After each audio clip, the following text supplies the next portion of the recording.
The Selma to Montgomery March is one of the most significant periods in all of American history. The marchers arrived in Montgomery on March 24, 1965, having traveled along Highway 80. They arrived at the city of St. Jude, happy but tired. The next morning, March 25th, the marchers left the city of St. Jude, led by Dr. Martin Luther King. Along Oak Street, they traveled north. When they reached Holt Street, they turned north and passed the Mount Zion AME Zion Church.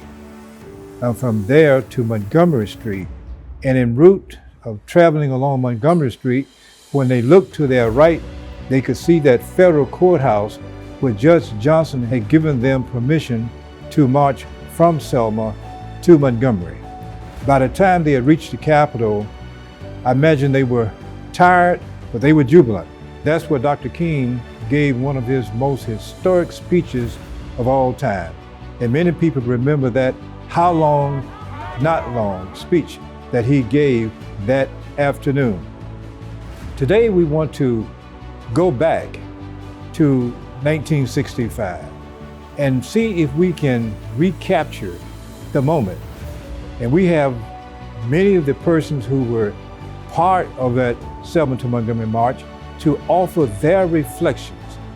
Some were male, some were female, some were members of different religious denominations, but one thing they all held in common: they believed that African Americans, Black people, deserved the right to vote.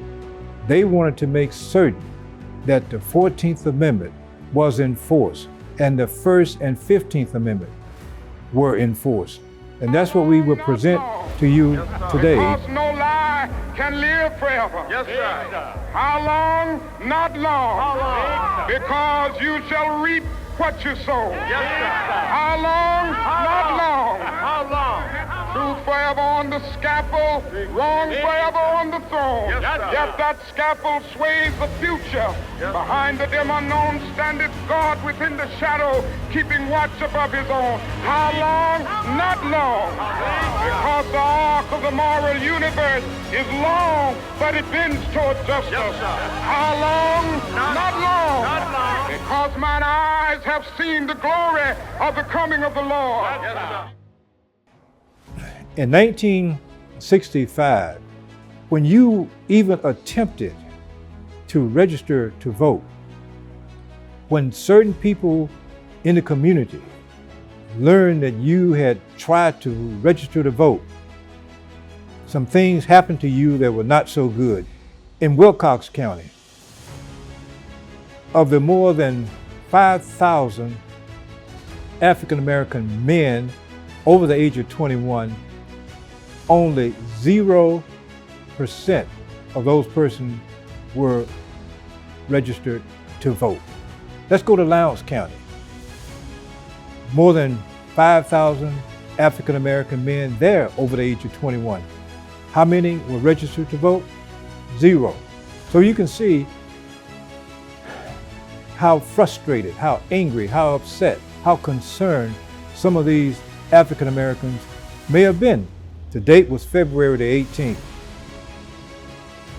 In Marion, Perry County, again in the Black vote, some Black people decided to hold a demonstration. One Black person who stood up to try to protect his relative from an assault by one of these law enforcement officials was killed. His name was Jimmy Lee Jackson, a Baptist church deacon. He was shot and died a couple days later at the hospital in Selma. James Bevel and a couple of others decided at that point a march from Selma to Montgomery might be an excellent way to illustrate the frustration, the concern of Black people, not just in Marion, Perry County, but in the Black Belt and really in the state of Alabama. So the Dallas County Voting League invited Dr. King and the Southern Christian Leadership Conference to come to Selma and lead that march.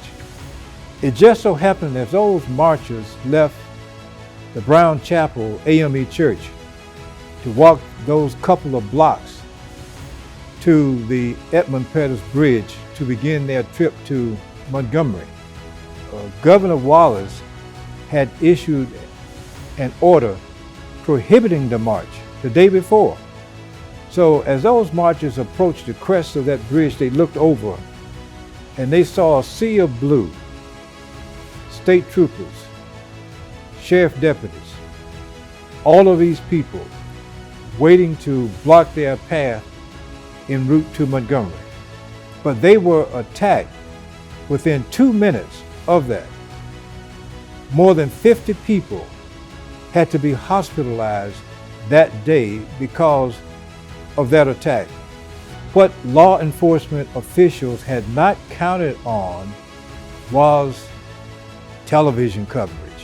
When George Wallace sent his TV, he sent John down to Selma to stop the march, what really helped the black people in the world to see with the TV cameras, because he did not anticipate the TV camera, and that what made it so successful. Without the communication, we wouldn't have had to just, it'd be way more horrible thing that black people decided to being on the Edmund Pettus Bridge. Knowing what happened in Selma the first time for Bloody Sunday, knowing I had to wait another time to get here, knowing that the people still was registering people to vote and losing their lives, you know.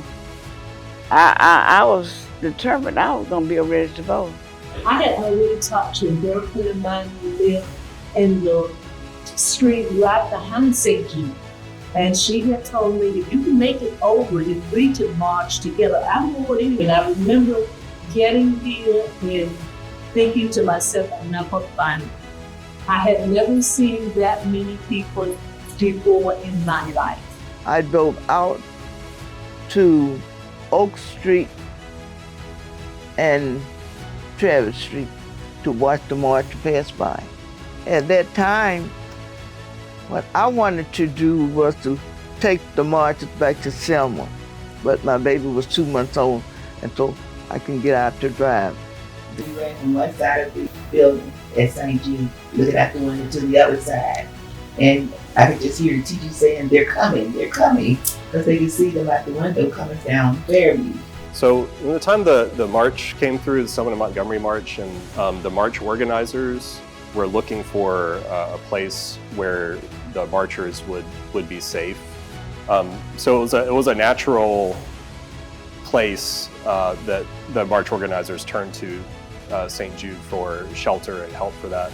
No, I did not march from Selma to here, but I met them here on the premises. I met Harry Belafonte and Samuel Davis right here on the ground at St. Jude. Well, the march happened in '65, and I was born in '52. So I don't really remember anything like that. I just saw a lot of people doing things and moving around.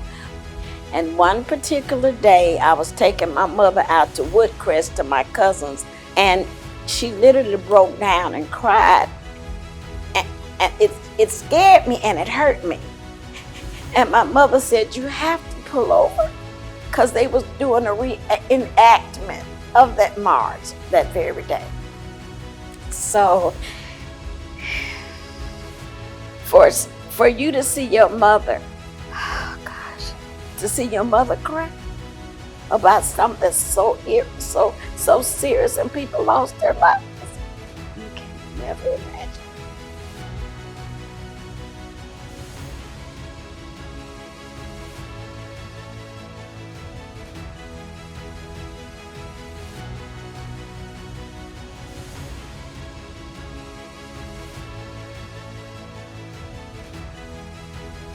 Well, we was hoping to see